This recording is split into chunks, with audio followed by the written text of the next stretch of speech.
Alors nous sommes toujours en direct du Mont-Blanc Express, nous sommes en gare de Saint-Gervais-les-Bains-le-Fayet.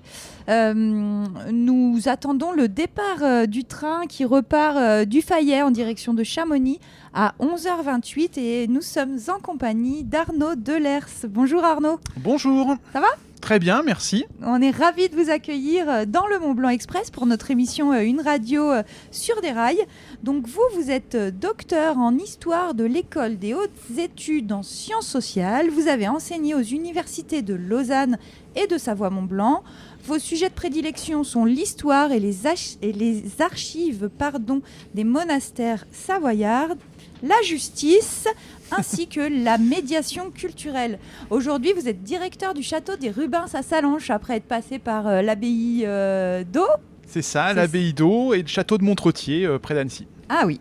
Et donc, c'est de ce château, justement, le château des Rubens à Sallanches, dont je voudrais parler aujourd'hui. Donc, c'est super sympa de monter à bord, de venir nous rejoindre. Donc, le château des Rubens, Observatoire des Alpes, a réouvert ses portes en juillet 2021, après 2 ans de travaux. Donc, qu'est-ce qui a changé ?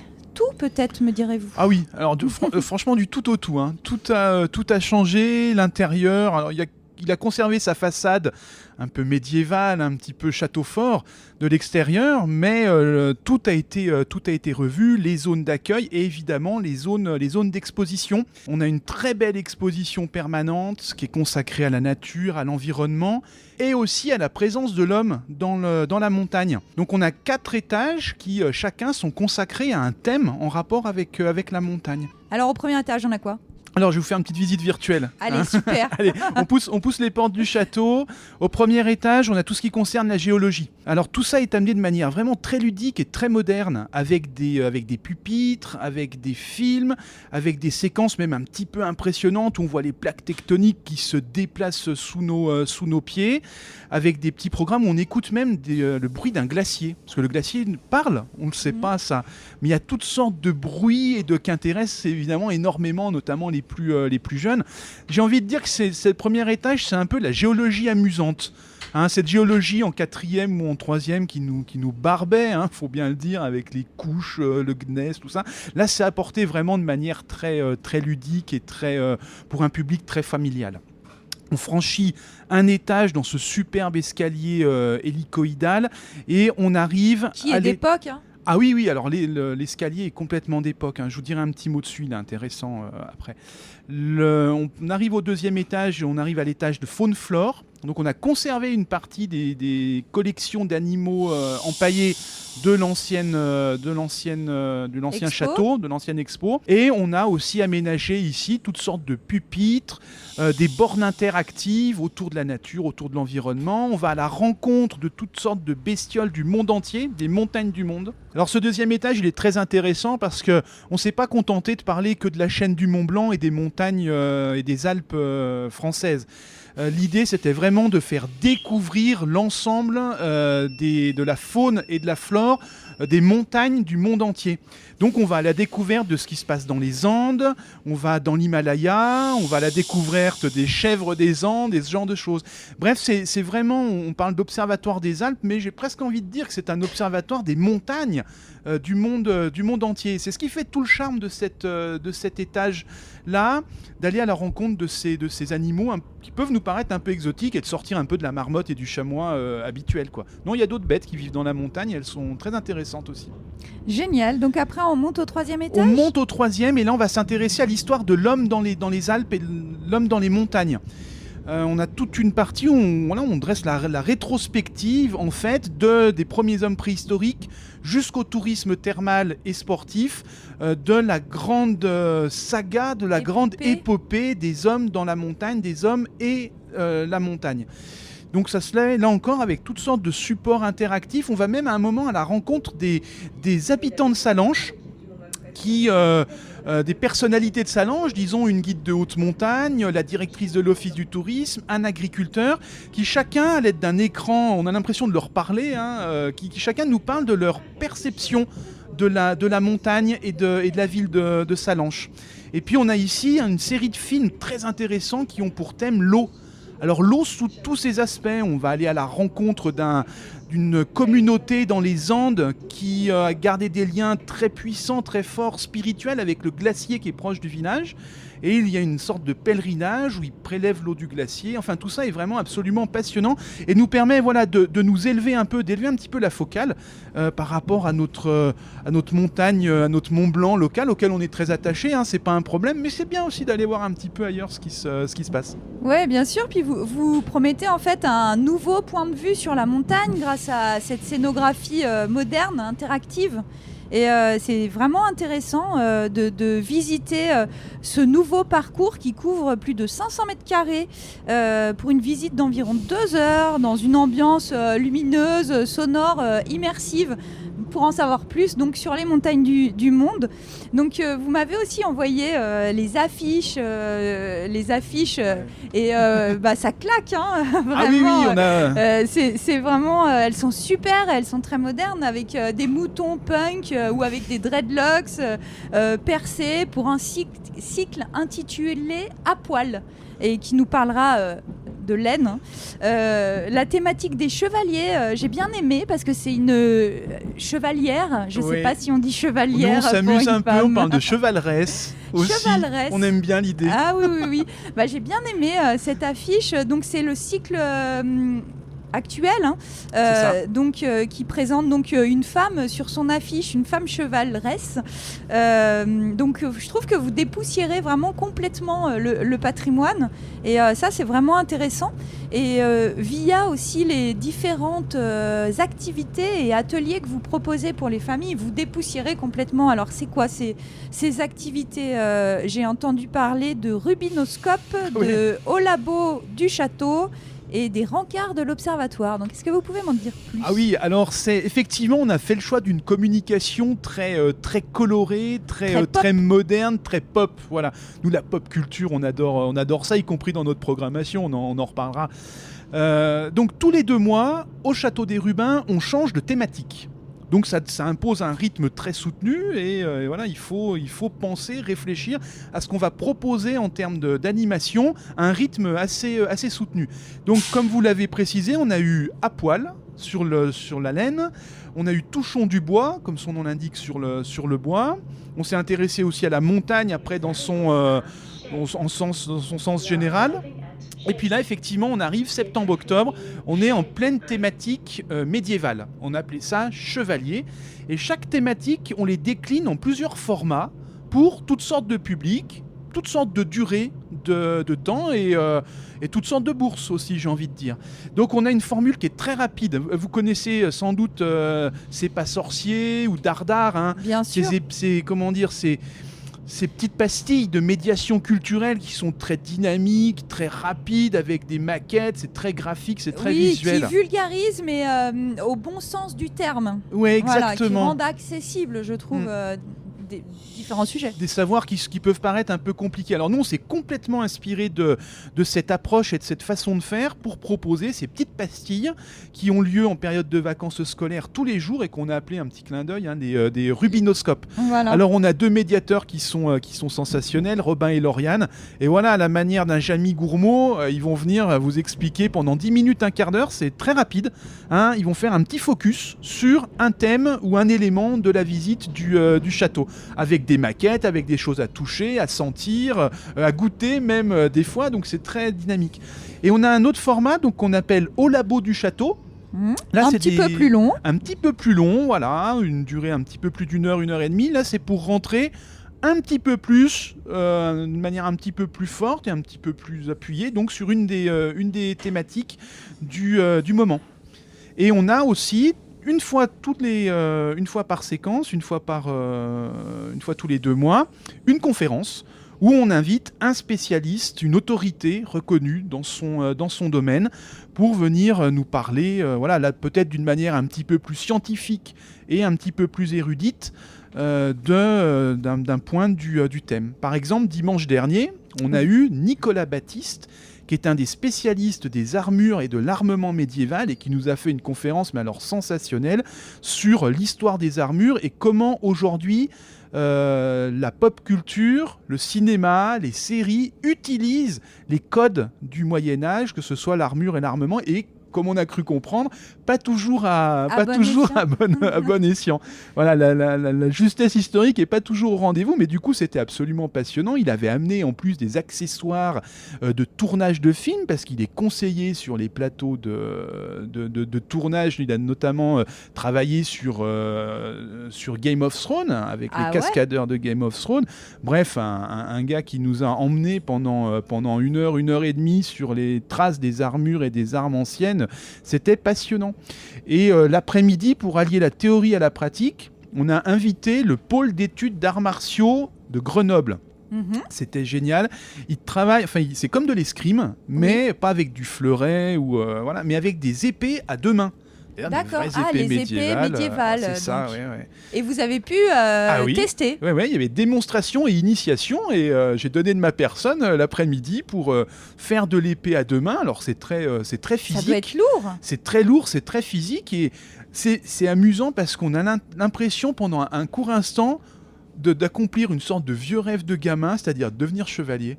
Et il y avait plein d'ados qui étaient là pour faire l'initiation, et vraiment ils ont adoré, parce que c'est un peu on quitte l'écran du smartphone ou de la Wii ou de la console de jeu pour prendre vraiment une épée et apprendre les gestes historiques, parce qu'il y a un fond évidemment scientifique qui est important, apprendre les vrais gestes historiques. Alors la rencontre a été sensationnelle. Ah oui, ça devait être vraiment magnifique, et c'est vrai que depuis le début de cette émission, on parle vraiment de ça, de patrimoine vivant, et avec tout ce que vous proposez dans le cadre du Château des Rubens et de vos différents cycles thématiques, c'est vrai que vous rendez le patrimoine vivant. Donc on va peut-être détailler un petit peu tout ce qui se passe, la programmation à venir. Puisque là c'est dommage, mais on a loupé cette initiation et cette conférence autour des armures, des armures et des armes anciennes.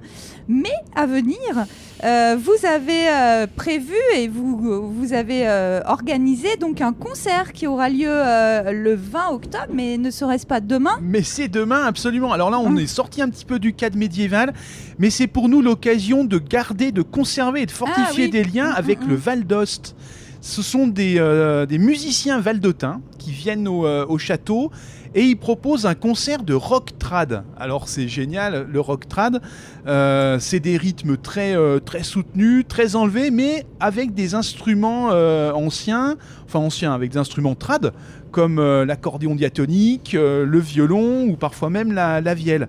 Et on a envie de danser, quoi. C'est un rythme, et c'est des mélodies qui nous font danser. En anglais, on n'appelle pas ça bardcore. Alors là, je serais incapable de dire. C'est possible. Mais je reste prudent. Toujours en compagnie d'Arnaud Delers, le directeur du Château des Rubens. Donc il y a une super programmation aussi dans le cadre. Donc on a parlé du concert. On n'a pas parlé du festival des petits asticots, puisque vous organisez aussi au Château des Rubens un spectacle jeune public avec la compagnie Vox Alpina, que j'ai vu aux Ouches lors des Journées du patrimoine, et c'est absolument génial. C'est chouette, et donc c'est lundi 23 octobre au Château des Rubens à 17h30. Mais on va revenir sur ce cycle médiéval qui a lieu au Château des Rubens, qui se termine à la fin des vacances d'automne. À la fin des vacances de Toussaint. Okay. Donc on a 2 semaines, là on a encore 2 semaines à fond devant nous, où on va proposer tous les jours des activités, des animations sur le thème du Moyen-Âge. Ok, donc alors on a plein de choses. On a les 2 lundis des vacances, le 23 et le 30 octobre. Es labor, tienes potion ? Non, ouais, c'est ça. Je le dis mi-espagnol, mi-italien, là, ça va pas du tout. Je vais vous laisser le dire. Et on peut le faire à la française, hein. Élabore, tienne potion. Voilà. On a donné une petite connotation, une petite couleur médiévale au titre de nos ateliers. Oui. Voilà. Donc là, c'est pour faire des concentrés de dragons fortants, des polynectares de parpimpon. C'est pour devenir un petit alchimiste. C'est ça, voilà. Exactement. Donc voilà, inscrivez-vous. Hein. Ensuite, les mardis 24 et 31 octobre, le scriptorium du Castel Rubens. Alors ça, c'est quoi ? Alors ça, c'est pour apprendre à écrire à l'ancienne, avec de l'encre et une plume. Waouh, et calligraphie surtout, médiévale. C'est ça, exactement. Un truc que bon, on sait plus faire aujourd'hui avec nos smartphones.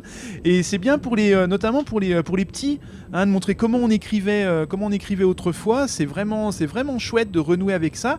Et alors l'idée, c'est aussi de faire des belles lettres, de faire la calligraphie, de travailler sur des enluminures. Il se passe plein de trucs au château autour de la thématique des chevaliers. Et le mercredi 25 et le 1er novembre, vous êtes ouvert le 1er novembre aussi, il y a l'antre de l'enchanteur.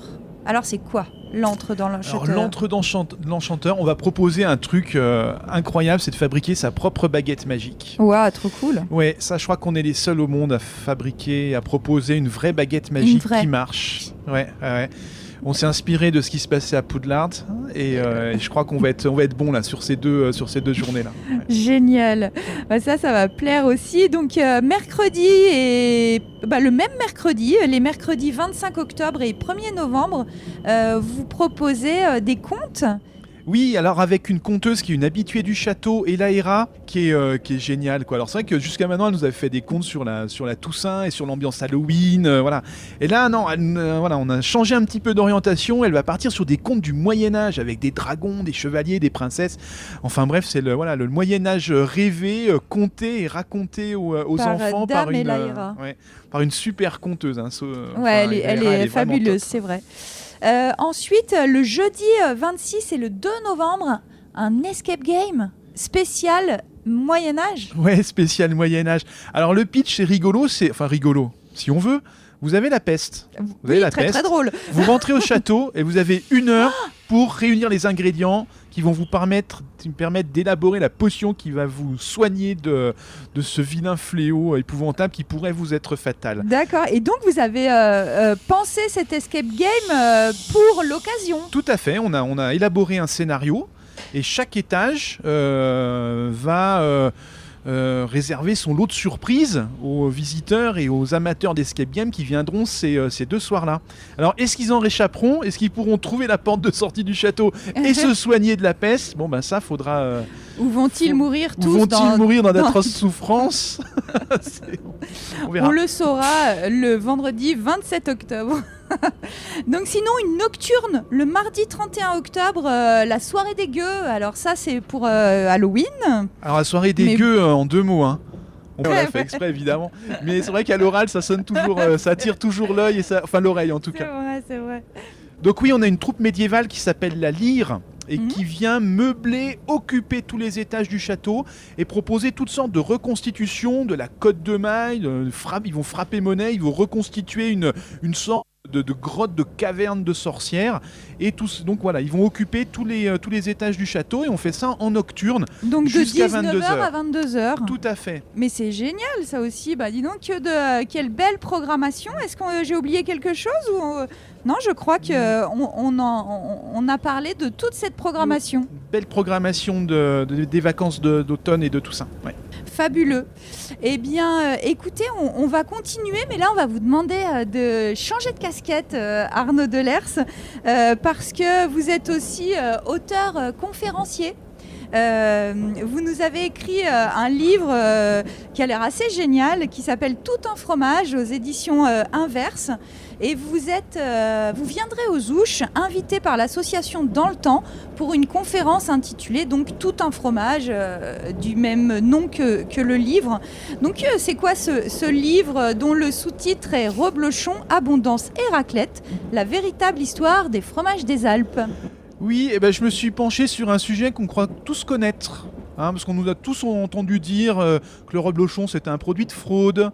Le fameux rebloché, la maraude. On a tous entendu dire que le pape d'Avignon avait du fromage d'abondance à sa table, ou que la raclette est valaisanne. Alors, en historien un peu formé et déformé, même j'ai envie de dire, au travail de recherche sur les sources historiques, je suis retourné aux sources de toutes ces affirmations et de toutes ces légendes, on peut les appeler des légendes maintenant, sur tout ce qu'on nous raconte des fromages de Savoie d'aujourd'hui. Alors pas tous les fromages, mais en tout cas ces 3-là qui sont les vedettes. Figurez-vous qu'il n'y a absolument rien qui tient la route. Pour en savoir plus, il va falloir aller à la conférence. Merci beaucoup Arnaud d'être monté à bord de ce train de toutes les surprises en compagnie donc, de Globule Radio. Ça c'est un petit cadeau, ce sont un petit cadeau de la part de Mont-Blanc Express et SNCF Voyageurs qui vous offrent des cartes postales. Ah bah merci beaucoup. Vous envoyez des cartes postales encore vous? Oui, et à la boutique du Château des Rubins, les cartes postales ça marche toujours très bien. Oui. Quoi qu'on en pense et quoi qu'on en dise, on écrit encore beaucoup de cartes postales et c'est un de nos produits phares. Ok, on viendra vous voir en tout cas au Château des Rubins qui est ouvert, si j'ai bien compris, tous les jours. 10h-18h tous les jours des vacances, sauf le samedi. Ok. Merci beaucoup et je vous laisse descendre, on va récupérer votre micro, n'oubliez pas votre sac. Merci beaucoup Arnaud et bon retour au Château des Rubins et puis à bientôt pour toute cette belle programmation. Donc c'était... Donc demain, il y a un concert. Donc demain, il y a un concert. Au revoir Arnaud.